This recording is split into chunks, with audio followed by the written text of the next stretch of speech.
C'est Pinocchio pathétique. Voilà, très cher mélomanes, il est important que l'Afrique soit forte, tous pour un même but, telle est notre force. Tout de suite, invité d'Ovambulo ce week-end. Ce jeune, il est vraiment très charismatique, il a un style particulier, il fait de la bonne vibes. C'est un jeune garçon, mais je vous laisse le découvrir. Alors, suivez-moi.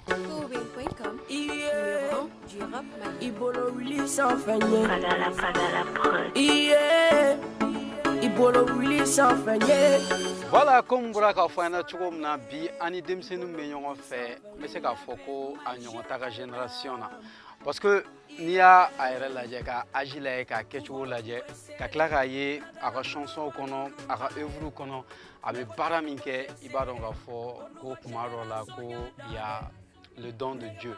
Donc denmisɛnnin yɛrɛ jɔn don a bɔra min a bɛ mun kɛ a ka projet ye mun ye n'Ala sɔnna ma an bɛna an da don a la émission RAS kɔnɔ rien à signaler.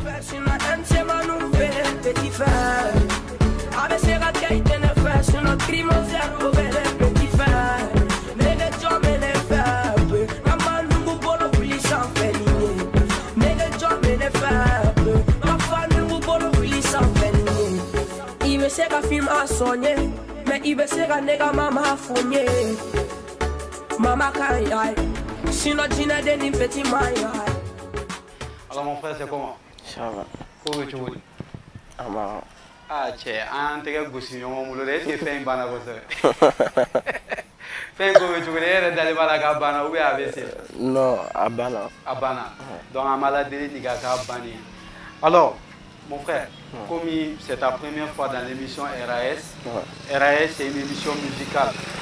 Allez signer pour que un jeune artiste mounoume, en ceux qui sont confirmés, voici qu'à nous réira, un fan mounoume ani RAS fidèle mounoume, voici qu'on don. Et c'est un plaisir pour nous de te recevoir sur notre plateau. Il sait qu'à fort RAS flavor y en a et joint. Assalamu alaikum la famille. C'est toujours Lil P, Bele Willy, sans fait gagner. Alors Lil P, ouais. Il y a clair à fois chamaya famille parce que niveau ko bololi gang abo mo wa clé qui fait chamana quoi. Mais il y en a assez yero niveau ma de faire do Lil P à l'état civil. No faut y wele to jumere la ito ni jamure jume an to dunkan. Lil P to na jamure à Liberté. À Liberté. Ouais. Mais pourquoi à Liberté te ga Lil P? Parce que amena depuis nga dogo donc maintenant au be baraka nga quartier là studio bobolo ko petit wan ngera lola ko kan deme o go na be ndeme ko nga ka halile o to e petit wan to e Lil petit wan mais comme ko na na changer ya ke Lil P le plus simplement possible derrière ma yoro jam quoi. Mais dis-moi, est-ce que il est école guerre? Il est école guerre. Il est dans un niveau de dans la 10e. 10e. Mais à ma faut qu'il dans la 10e mais après l'école est-ce qu'il fait un requérant ou bien il est wala un récolte? Non, mais baraka mais école guerre à 600. Il veut école guerre. Mais il veut étude sur du méga 600. Méga étude mais 10e à 600. À 600. Donc je suppose que vous avez c'est na gatra. Il veut 11e ne magé. Méga 11e ne magé. OK. Mais alors Lil P qui est au lycée là temps. Ka klatuni ka dongli jaire ka fokibe ke dongli dala. Ama re ina ma fo bon Lil P du nana dongli da kono chugo. Lil P nana dongli da kono parce que académie. Depuis nga do nya dam le ministère là. OK, donc il ministère candidat de si je me permets. Ouais, mais Siri Diabaté là dégg. OK. D'accord. Donc c'est à partir de là-bas, Lil P est nana ka foko tiena musique de alega voix quoi. Mais amado nga famé jamana mi ngono. C'est très compliqué. Ka foko demseni avec kalana avec la ka foka ba nyeshi donglida ma quoi. Yali ga ni donglida I parents ya mene bulu chugudi. Kana ni yala I papa ni mama ya mene bulu chugudi. Somoro ya mene mbolo o kun b'a la ko n ka dabila depuis fɔlɔ la n nana u to la u b'a la ko n ka dabila n ye n t'o la ka taa don ministère la o kun t'a kalama yɛrɛ ko n bɛ ministère la n ye n t'o la ka taa don ministère la f'u nana bɔ a kalama ko n bɛ ministère la. Donc le ministère là comment na parlons ta do ke ministère o kun t'a kalama c'est à dire tiga répétition n bɛ taa n ka répétition kɛ fo ka na ministère yɛrɛ ko daminɛ. OK problème bɛ y'a sɔrɔ e bɛ kɔni k'i ka spectacle kɛ olu t'a kalama u t'a kalama mais u nana bɔ a kalama don min na u nana faamuya ko ni dɔnkili ye daga ye ko dɔnkili daga ye mais donc an ka kɛ u y'a faamuya sisan ko dɔnkili daga ye mais est ce que u ye gɛlɛya las'i ma a ko kɔnɔna la parce que i bɛ se ka ko dɔ daminɛ i parents t'a dɔn k'a fɔ i y'a daminɛ mais n'u bɔra a kalama u b'a dɔn k'a fɔ nin y'i diya ye ko ye mais ani u sɔnn'a ma o fana tɛ kelen ye dɛ donc o ko jalatigɛla cogo di u k'e to yen ka continuer nin voie kan. deliliw nana kɛ n mamuso ye delili kɛ ani n ba ye delili kɛ parce que n fa tɛ yen nɔ. OK i fa tɛ yen nɔ. n fa n fa ye yɛrɛ ɲɛ la. ala ka hinɛ la. D'accord donc l'IP an m'a dɔn k'a fɔ musique domaine na style ka ca bon e yɛrɛ ko k'i ye ministère de y'a to ni e yɛrɛ ye musique tɔ kanu bon i ye mɔgɔ min kanu an tɛ se k'a fɔ ko rappeur tɛ mais an b'a dɔn a ka style fɛnɛ c'est un peu différent du rap voilà donc e y'i to kɔnɔna la aujourd'hui an dun b'a dɔn l'IP bɛ style adopté c'est du rap maintenant pourquoi e nana rap yɛrɛ la directement. Lil P rap dɔrɔn tɛ Lil P bɛ s'a bɛɛ la. donc rap dɔrɔn tɛ quoi. ouais hali ni ye zigiri k'a la P TV sago kɛ. cɛ an t'o kɔrɔbayara ici la pour une première fois mɔgɔw k'a dɔn k'a fɔ ko zigiri flow dɔ bɛ sɔn ka k'i da quoi. a bɛɛ bɛ n da. zigiri flow dɔɔni k'a la kɛ an b'o lamɛn. ne ko sisan ko zigiriw an b'an ka zigiriw da u ye zigiriw an b'an ka zigiriw da u ye n bɛ s'a sugu bɛɛ la wa. a sugu bɛɛ. ok Lil P chanson dɔ kɛra i ka carrière kɔnɔ si moi je me le permets n bɛ se k'a fɔ a kɛra i ka déclic mɔgɔw yɛrɛ k'a dɔn ko dɔ bɛ Mali la ko Lil P ko talent b'a la a sɔrɔla i ka bolowili sanfɛ fɛ et je vais demander aux fans de RAS de suivre bolowili sanfɛ avec notre invité. iye i bolowili sanfɛ n ye cɛ ni sɔnna n ye i bolowili sanfɛ n ye. n ye dɔnkilida daminɛ n'o ye mais sisan an bɛ yɔrɔ min na o dɔrɔn tɛ sɔn camanba de bɛ n bolo minnu t'olu ye. voilà Lil P an b'a dɔn k'a fɔ bolowili sanfɛ ani sɔn fɛn fɛn tugura o kɔnɔ a ye e yɛrɛ permettre ka gu sɔrɔ dɔnkilida la a y'i permettre ka fɛn caman dɔn a y'i permettre an bɛ se k'a fɔ hali i ka wari dɔn mais kɔfɛ il y a eu une petite zone d'ombre ni bɛ se k'a fɔ nin cogoya la c'est à dire que wagati dɔ kɛra Lil P y'i jɔ mun nana n'o gɛlɛya ye.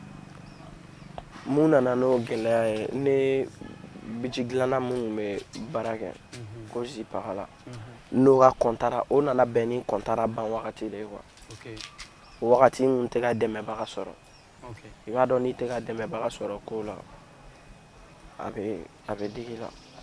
i tɛ ka dɛmɛbaga sɔrɔ a wagati studio la i t'a dɔn i bɛna taa studio min na parce que i n'o tigi de tun bɛ ɲɔgɔn faamuya kosɛbɛ mais o kɔfɛ dɔɔni dɔrɔn ni mɔgɔw nana sɔrɔ minnu bɛ n dɛmɛ i n'a fɔ Maraka Modi Dibi Kajo a ka ca trop.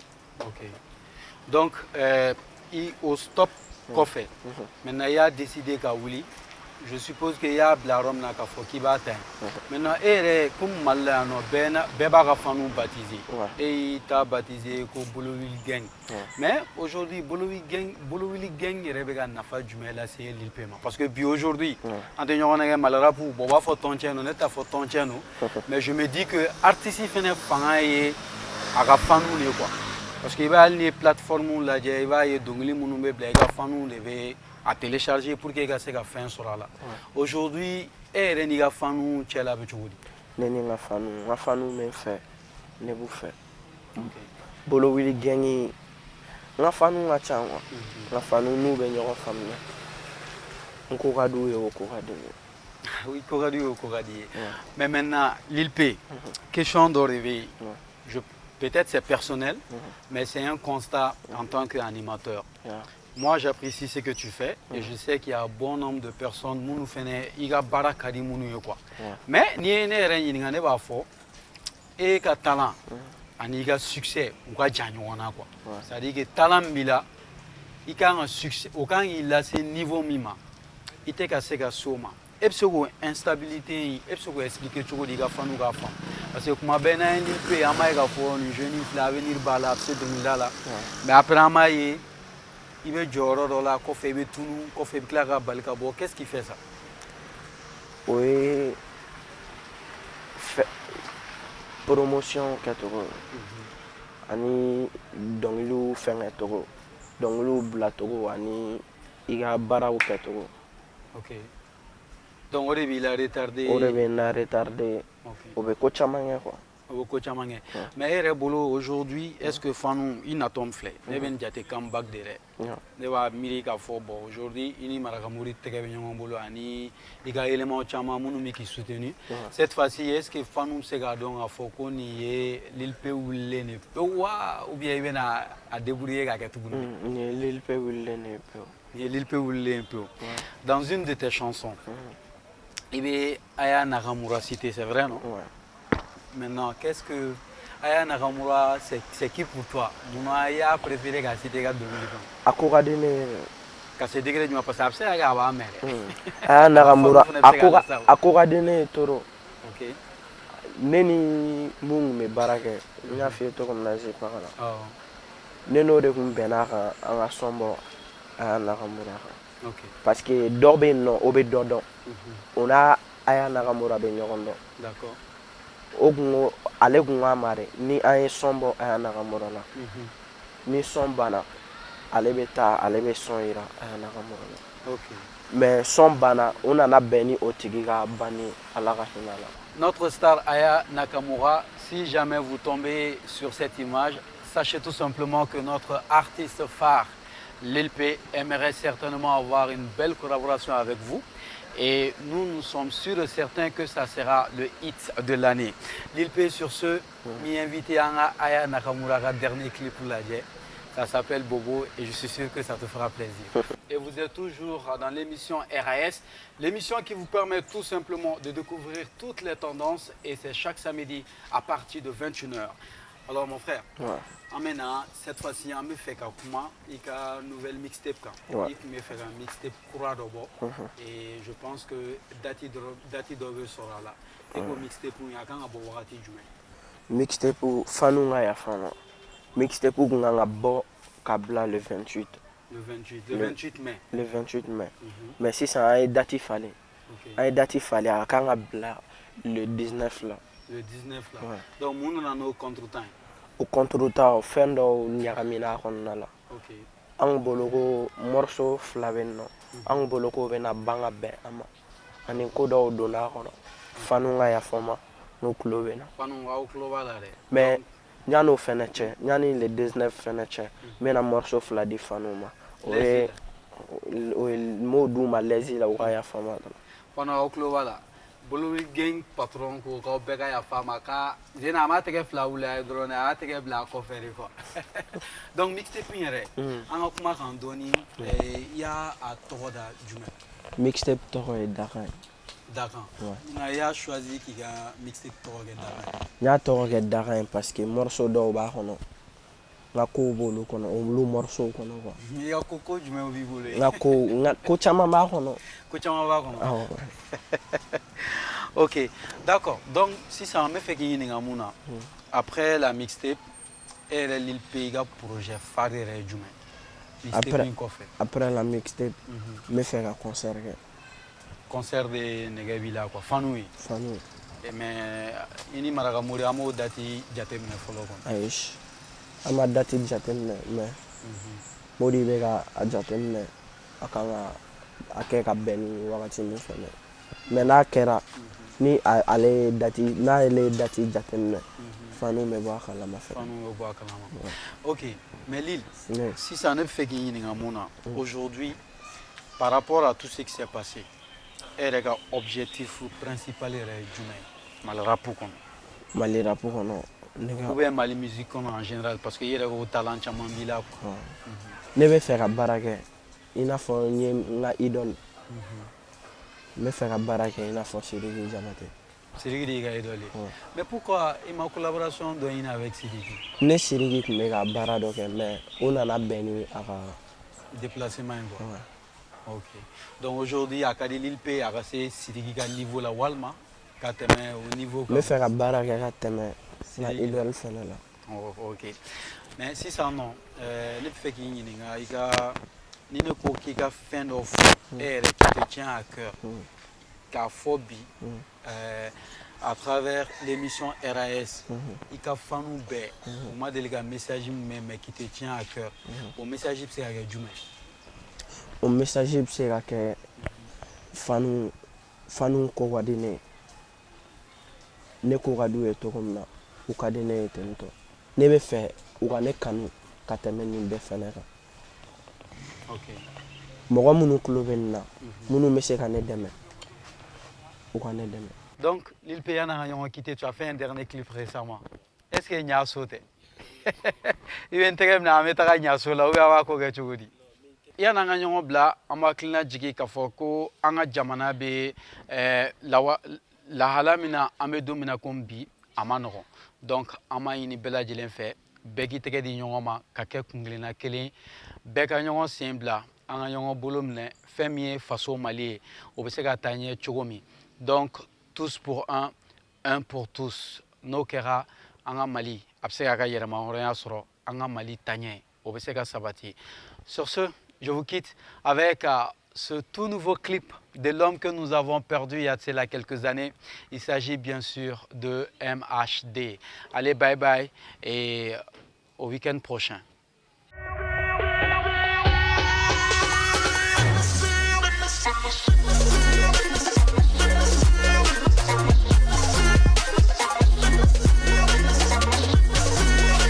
RAS.